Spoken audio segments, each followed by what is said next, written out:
오늘은 하란으로 피신하게 된 야곱이라는 제목으로 말씀을 상고합니다. 우리가 어제부터 말씀을 상고했는데 하나님께서는 우리에게 언약을 주신 것은 우리가 죄를 짓고 멸망을 당할 수밖에 없기 때문에 하나님의 사랑이 아니면 구원시킬 수가 없고 또 하나님의 공의를 이루지 않으면 구원시킬 수가 없기 때문에 결국 하나님 자신이 우리를 위해 희생의 사랑으로 공의를 이루셔서 우리가 그걸 믿고 회개하고 순종함으로 구원받는 건데, 이 두 가지의 이 공의가 반드시 성경은 이루어져야 되기 때문에 이 공의의 원리를 지금 우리가 상고하고 있습니다. 하나님의 사랑으로 구원받지만 우리도 공의를 이루어야 되는 거예요. 그래서 우리 힘으로 다 안 되기 때문에 십자가의 공의가 필요한 거고, 그 다음에 성령이 우리를 성화시켜서 공의를 가지고 하나님 앞에 가는 것입니다. 무조건 십자가가 모든 걸 다 해결해 주는 이러한 미신적인 십자가를 믿으면 안 돼요. 반드시 그 십자가에 전제되는 것은 우리가 회개하고 하나님의 공의를 순종하겠다고 하는 전제가 있는 것을 꼭 믿으시 바랍니다. 그래서 야곱이 이렇게 고난의 생애가 시작되는 그 근원이 바로 하나님의 언약은 그가 사모했지만은 자기 자신은 공의를 버렸고, 그걸 또 어머니 리브가까지도 합작해서 하나님의 그 목적을 이렇게 잘못된 방법으로 이렇게 얻으려고 하니까 이 땅에서 두 사람은 그만큼의 벌이 따르게 됐다는 거예요. 징계가 따르게 됐다는 거예요. 구원은 받지만 징계를 피할 수가 없었어요. 자, 그래서 오늘은 두 번째로 이제 형제간에 이 고륙상잔이 일어나게 생겨가지고 결국 리브가가 또 다시 자기 나름대로 최선의 지혜를 짜냈다고 한 것이 바로 하란으로 야곱을 피신시켜서 일단 두 사람에게 이제 일어날 이런 문제를 막자 이렇게 생각했어요. 그런데 이것도 너무 리브가가 앞서고 있는 거예요. 뭔가 하나님 앞에서 회개가 전제돼야 되잖아요. 자기들이 한 일을 그냥 정당화시키려고 하는 거예요. 그게 정당화가 됩니까? 그냥 우리가 밀어붙인다고 우리는 뭐 하나님 백성이고 뭐 하나님 일이니까 뭐 조금 방법이 잘못됐더라도 하나님 다 이해하실 거야. 그렇습니까? 그게 안 되기 때문에 이 땅에서 우리가 고통을 받고 사는 거예요. 그걸 그냥 도매금으로 다 하나님 사랑으로 뭐 하나님이 우리를 위해서 십자가 져주셨으니까 라고 그냥 무조건 덮으려고 하는 종교적인 생각 때문에 우리의 의의가 이루어지지 않는 거란 말이에요. 그래서 리브가는 자기 나름대로는 최선의 방법이라고 생각했지만 결국은 오히려 야곱도 깊은 시련에 빠지고 리브가도 결국 그 목적대로 다시는 야곱을 보지 못하고 먼저 죽어요. 자기가 다 이 문제를 일으켜 놓고 자기가 내가 저주받겠다 한 대로 그는 두 아들 다 잃어버리고 자기는 쓸쓸하게 죽었다 그 말이에요. 이처럼 우리는 하나님의 뜻을 분명하게 깨닫고 믿어야지 내 멋대로 믿는다고 믿음이 아니라는 걸 꼭 깨달으시 바랍니다. 하란으로 피신하게 된 이 야곱을 우리가 목적은 두 가지가 있어요. 그 중에 하나, 첫째 27절 42절부터 45절 고륙상잔을 막자, 이것이 목적이에요. 근데 너무 인위적으로 한 거예요. 말하자면 회개가 먼저 있어야 되는 거란 말이에요. 리브가도 자기 잘못을 이삭하고 에서한테 그거 고백해야 됩니다. 내가 이렇게 잘못해서 이삭을 속이고 에서로 아들을 위장시켜서 이렇게 잘못 축복받았다. 그 다음에 야곱도 어머니가 그렇게 말한다 할지라도 내가 바르게 생각하고 그걸 거절하고 하나님 뜻을 기다렸어야 되는데 내가 어머니와 음모를 꾸며서 이런 결과를 저질렀다. 그래서 이삭은 속았고 에서는 분노에 차서 이제 죽이고 싶어 한다는 거예요. 이게 하나님 방법이겠냐고. 이게 구원받을 사람의 태도냐고. 근데 이들은 바로 그게 없어요. 그냥 무조건 강제로 뛰어놔가지고 문제만 안 일어나면 된다 하고 더 문제를 일으키고 있는 거란 말이에요. 회개가 문제의 가장 해결하는 좋은 방법인 줄 믿으시 바랍니다. 우리 사람들도 왜 자꾸 이렇게 불행해지냐면 회개를 안 해서 불행해지는 거예요. 회개는 하나님께만 하는 게 아니에요. 사람 앞에서도 회개가 있고 그 문제를 풀지 않으면 제단에 예물을 올리기 전에 풀고 와서 예물을 올리라는 거예요. 우리의 공의는 아무것도 아닌 게 아니라 우리 공의를 하나님 중요하게 여기신단 말이에요. 문제가 풀어지지를 않는 거예요. 그래서 결국 임시적으로는 고륙상잔을 막아요. 그러나 어떻게 됩니까? 야곱은 그때부터 고난의 생애가 시작된 거예요. 리브가는 제대로 수명을 다하지 못하고 죽어버리고, 그 가족이 행복한 가족입니까? 다 뿔뿔이 흩어진 거예요. 이삭은 이삭대로 병들고 늙어서 그러면서도 오래 살았단 말이에요. 그 하나님이 그래도 긍휼을 주신 것 같아요. 왜? 그 에서가 어떤 생각을 했어요? 우리 아버지가 너무 늙어서 오래 못 살 거야. 아버지만 죽었다면 그날 야곱 내가 죽이는 날이야. 이렇게 말했거든요. 그런데 40년 이상 살았어요. 그래서 결국은 그 아버지가 안 죽음으로써 에서는 시도를 할 수가 없었던 거예요. 그러니까 하나님께서도 알아서 뛰어놀 수가 있는데 왜 리브가가 나서서 이렇게 억지로 뛰어놓고 회개할 기회도 안 주냐고. 그러니까 더 기다려봐야 되는 거예요. 이게 옳은 방법이 아니다 그러면 옳은 방법이 올 때까지 기다려야 되는 거예요. 사람들은 자꾸 트릭 쓰고 일을 저지르지 말고. 그래서 결국 리브가는 얼마 못 살고 죽고 다시는 야곱을 제외하지 못해요. 그리고 야곱은 그렇게 떠밀리듯이 도망을 갔지만 결국 어떻게 됐어요? 가서 외삼촌에게 계속 속는 거예요. 속아서 결혼하고 속아서 종노릇하고. 그러니까 자기도 또 속여서 또 재산을 또 축적을 해야 되고, 올 때도 서로 잘 가라 잘 있어 하고 오지를 못하고 도망오고. 왜 이런 인생을 계속 사냐고.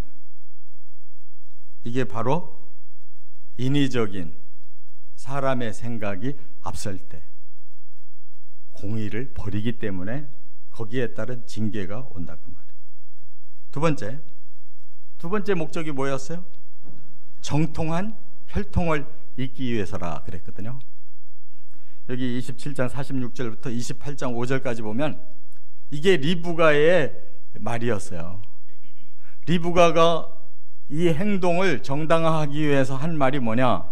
이삭을 찾아가서 우리가 큰아들 자식 농사 잘못 짓지 않았습니까? 왜냐하면 이 에서가 한 여자를 둘씩이나 얻어가지고 이 이방 여자가 그냥 우리 가문에 맞지 않게 들어와서 계속 이렇게 풍파를 자꾸 일으키니까 우리가 너무 근심스러워서 불행했지 않습니까?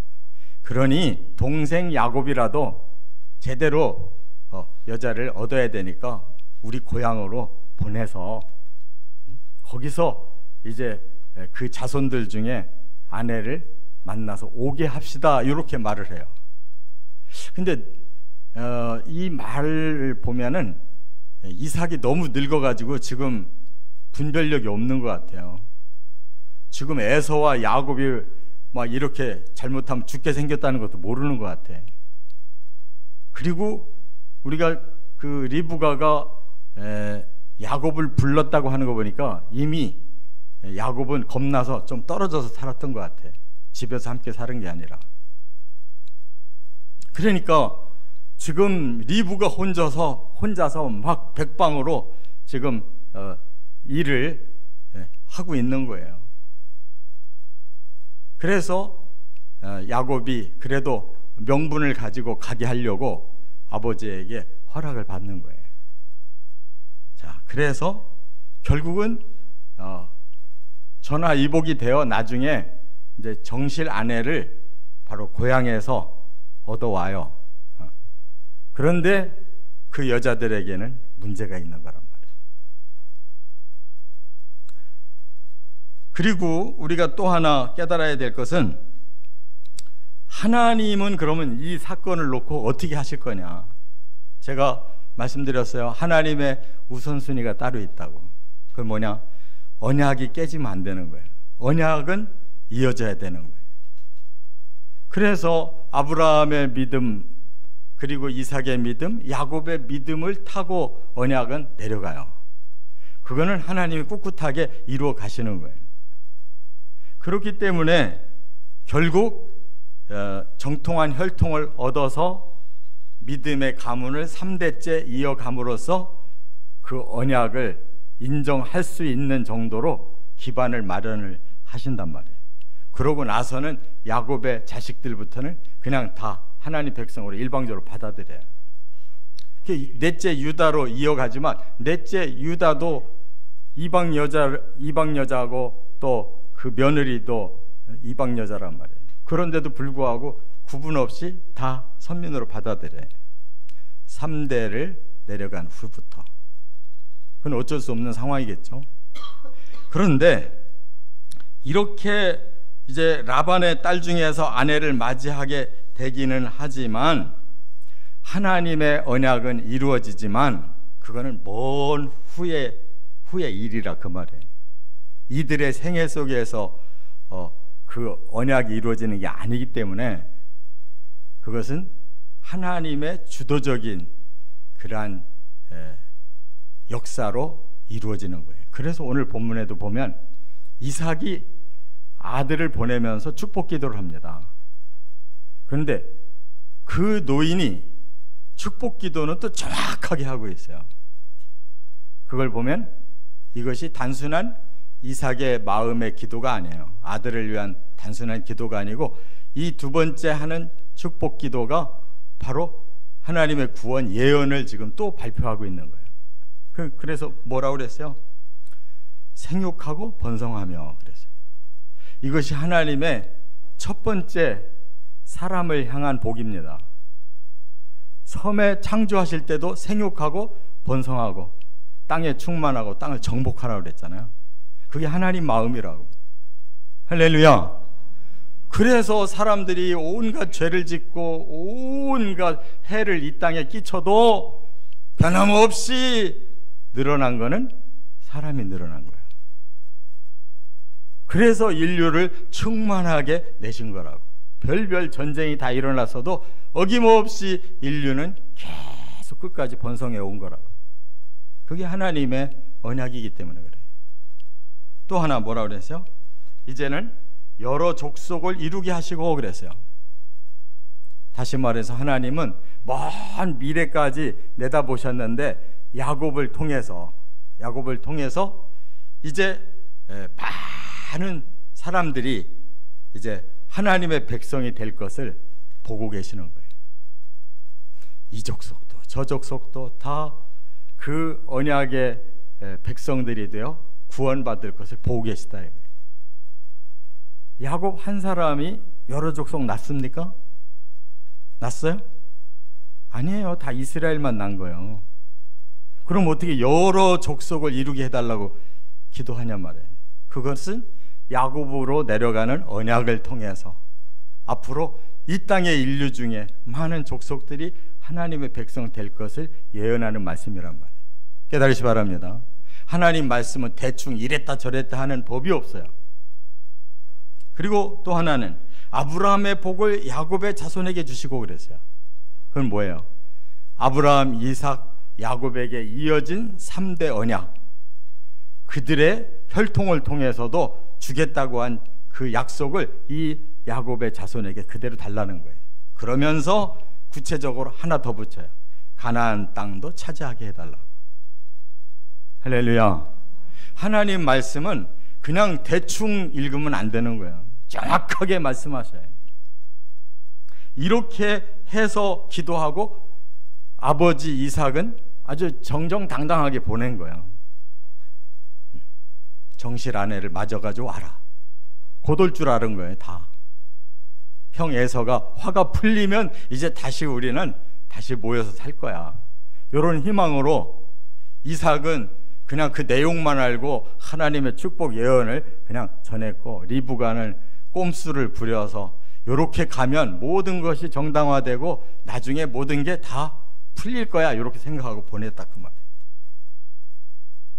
근데 여기까지는 두 가지 목적은 바로 좋은 목적이에요. 살인사건 나면 안 되고 정실 아내를 맞아서 믿음의 후손을 이어가는 것은 좋은 일이란 말이에요. 그런데 그대로 됐느냐? 방법이 틀렸기 때문에 그대로 안 이루어져요. 세 번째, 바로 28장 6절부터 9절에서 뭘 우리가 알게 되느냐? 결과는 먼 길로 돌아가게 됐다는 거예요. 자, 먼저 6절부터 9절에 어떤 일이 일어나느냐? 에서가 이제 약간 마음에 경각심을 얻어요. 이런 상황을 보고. 왜? 동생을 일부러 아버지가 저렇게 축복 기도까지 하면서 저 고향 하란으로 보내는 거, 그래서 거기서 아내를 데리고 와라 라는 이 말을 이제 알게 됐기 때문에 아버지의 마음이 뭔가를 알았다 그거예요. 왜? 내가 장자로서 아버지가 내 결혼을 이렇게 원했는데, 이렇게 되는 결혼을 원했는데 내가 그동안 세상적인 생각으로 잘못 알고 그냥 눈에 맞는 한 여자를 둘이나 한꺼번에 얻어가지고 아버지 어머니를 근심하게 했구나 라는 걸 깨달은 거예요. 아, 요게 좀 문제였네 라고 자각을 한 거란 말이에요. 근데 그것만 자각할 일이 아니잖아요. 중요한 건 내가 그 하나님의 언약을 받은 자인데 그 언약을 내가 스스로 버리고 결과적으로 이렇게 야곱이 나를 배반했어도 그게 첫 번째로는 내 잘못입니다라는 회개가 있어야 되는데 에서는 회개가 없어요. 그냥 보이는 제스처만 쓰는 거예요. 그래서 어떻게 했다고 그랬어요? 이번에는 이스마엘의 자손에게 가가지고 한 여자를 또 데리고 와서 결혼했다고. 그러면 부모가 기뻐할 줄 아는 거예요. 왜냐하면 이스마엘은 가나안의 그 저주받은 족속이 아니에요. 아브라함의 서자지. 그러니까 우리 집안에서 결혼하면 괜찮겠지라고 지 혼자 생각하고 이스마엘의 자손의 여자를 세 번째로 또 얻었단 말이에요. 이렇게 항상 사이비는 비슷한데 틀리는 거예요. 사이비는. 하나님은 이미 이스마엘에게서는 이 언약이 떠났잖아요. 그들 내보낼 때부터 너희들을 내가 아브라함의 혈통을 타고 났으니까 육적 복을 줄게라고 하고 보냈지 언약이 이어진다고는 안 했단 말이에요. 근데 에서는 언약과 상관없는 그냥 부모가 그래도 이 햇 여자들보다는 좋아할 것 같으니까 얻었는데 소용없었다. 결국 에서는 치명적인 실수가 뭐예요? 깨닫지 못하는 거예요. 하나님의 언약을 자기 몸에 이미 주셨는데 이 언약을 깨닫지를 못하니까 계속 여자 문제인 줄로만 알고 조금 반성하는 듯 돌아왔을 뿐이지 그 언약 앞에 엎드려 회개하지 않았다고. 그래서 히브리서 12장 16절 17절에 에서의 그 결과를 이렇게 말하고 있어요. 한 그릇 음식을 위하여 장자의 명분을 판 에서와 같이 망령된 자가 없도록 살피라. 우리가 이 세상에 먹고 사는 문제가 더 중요해서 하나님이 주신 이 구원 언약을 함부로 생각하고 지멋대로 직장 잡고 지멋대로 이사가고 지멋대로 주일 범하고 지멋대로 11조 떼먹고 지멋대로 신앙생활하는 것이 망령된 짓이라는 걸 깨달으시 바랍니다. 하나님은 타협이 없어요. 또 그 뒤에 17절에 너희가 아는 바와 같이 그가 그 후에 축복을 이어받으려고 눈물을 흘리며 구하되 버린 바가 되어 회개할 기회를 얻지 못하였느니라. 그는 축복받으려고 너무너무 아쉬워서 눈물 흘린 거지 진정 회개하지 않았다는 거예요. 그래서 그 회개가 결코 안 일어났기 때문에 기회를 놓쳐서 결국 구원을 못 얻었다는 거예요. 얼마나 성경은 정확하냐고. 응? 우리가 어쩌고 저쩌고 기도하면서 눈물 많이 흘렸는데 그 눈물의 질이 뭔지를 알아야지. 우리의 구원을 위해 회개하는 눈물이었는지, 내 뜻대로 안 돼가지고 답답해서 흘린 눈물이고, 내 자식을 위해서, 내 사업을 위해서는 줄줄 눈물을 흘리며 기도를 했는데 나의 죄를 해결해 주시고 나에게 영생을 주시려고 하는 주님의 그 말씀을 깨닫고 회개하는 눈물은 과연 흘렸냐. 이게 문제인 거예요. 그래서 에서는 영원히 버림을 받습니다. 그 다음에 리브가는 다 자기 뜻대로 된 줄 알고 이제 마음이 힘을 얻었을 거야. 하나님이 나한테 이렇게 믿음과 지혜를 같이 주셔가지고 그냥 이삭과의 문제도 해결돼가지고 이삭도 뭐 떳떳하게 내 아들 저 하란으로 보냈으니까 내가 이삭에게도 잘못한 거 없고, 에서도 저렇게 반성하고 또 햇 여자 말고 이스마엘 여자라도 얻었으니까 그래도 내 역할이 저 아들을 조금 각성도 시켰고, 이제 야곱은 뭐 당당하게 하란으로 갔으니까 거기서 좋은 여자 만나서 장가들어서 오기만 하면 되고, 리브가의 입장에서는 모든 게 다 잘 된 거란 말이에요. 근데 자기가 죽는데 뭐가 필요가 있어요? 이삭도 그 후로 40년이나 더 살고, 에서는 에서대로 번성한 나라를 이루고, 야곱은 고생은 했어도 하나님의 영적 장자권이 흘러서 결국 하나님 뜻을 이루고 있는데 리브가만 끝장났단 말이에요. 그게 과연 믿음의 사람이 받을 복이냐 이거예요. 자기가 다 책임지겠다고 내 저주는 내게 다 지워라, 그 말을 하나님 앞에서 감히 어떻게 하겠냐고.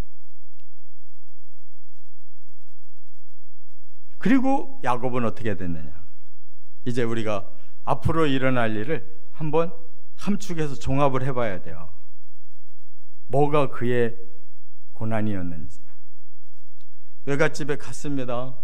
그리고 둘째 딸 라헬에게 반했어요. 그래서 결혼을 시켜주십시오 하니까 그래. 그리고 결혼식을 뻑적지근하게 했는데 술이 취했는지 그 이튿날 아침에 일어나 보니까 라헬이 아니야. 언니 레아가 들어와서 잔 거야.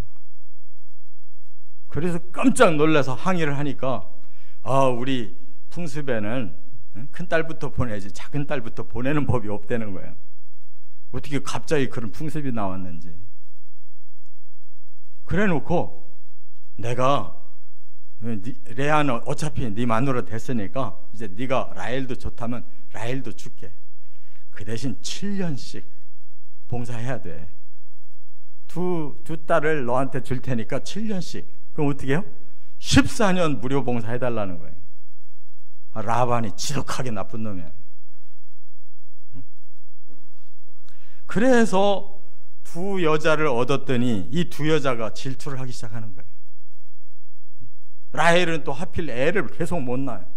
레아는 막 4씩을 그냥 쭉쭉 빼내는데, 그러다 보니까 이제 라헬이 자기 계집 종을 또 야곱한테 바쳐서 지가 못 낳는 애를 둘을 낳게 만든단 말이에요. 레아는 애를 잘 낳는데도 저 여자가 종을 갖다가 또 둘을 줘가지고 둘을 낳게 하니까 지 종도 또 준단 말이에요. 그래가지고 결국 나중에 레아에게 하도 사랑을 못 받으니까 하나님이 또 태를 한번 또 여셔서 둘을 더 낳으니까 결국은 12명이 된 거예요. 애 낳기 경쟁을 일으켰으니 그 네 여자를 통해 애만 낳냐고. 애도 썼지. 어떻게 내 여자랑 살 수가 있겠냐고.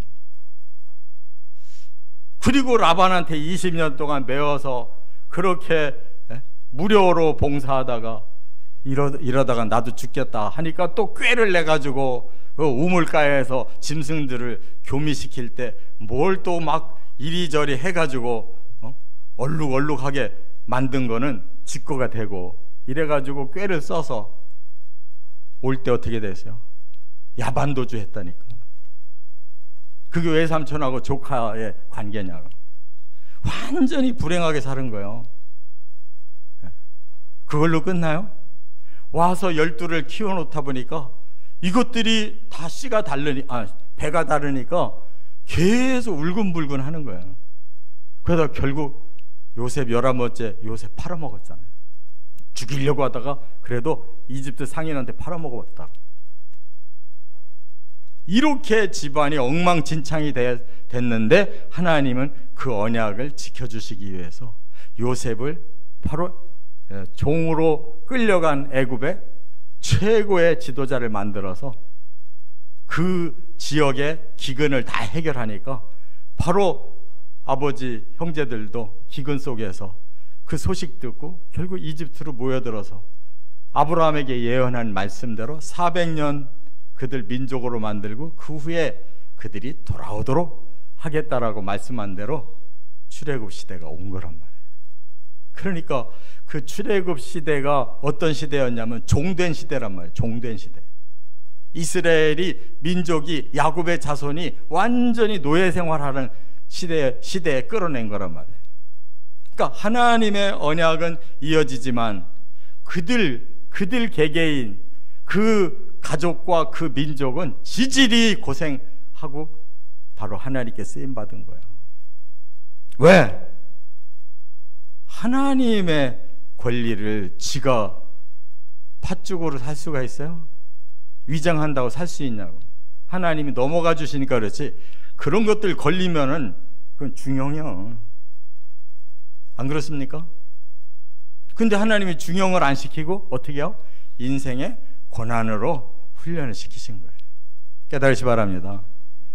고난을 덜 받고 살으려거든 이 땅의 공의도 꼭 지키시기 바랍니다. 트릭을 쓴다고 복이 아니에요.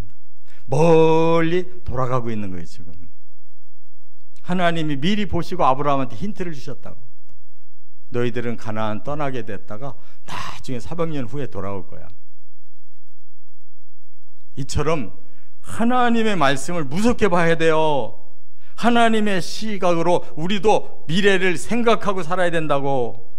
제멋대로 살지 말고 트릭 쓰지 말고 정도를 가시기를 주의 이름으로 축원합니다.